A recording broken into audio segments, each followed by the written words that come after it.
তুমি না তওবা করেছিলে? তুমি না শুধুমাত্র আল্লাহর জন্য সবকিছু ছেড়ে দিয়েছিলে? বুঝতে পেরেছিলে কোথায় তোমার আসল ঠিকানা? ভুলে গেছো? আবার কোন পাপ তোমায় গ্রাস করে নিল? তুমি তো সেই যে নিজের পাপের প্রতি অনুতপ্ত হয়ে সিজদায় পড়ে অঝরে কেঁদেছিলে।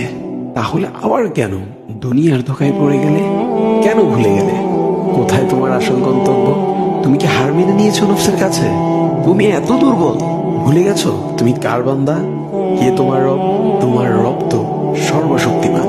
সর্বশক্তিমানের বান্দা আবার কখনো দুর্বল হয় নাকি? মৃত্যু পর্যন্ত লড়ে যাও তুমি।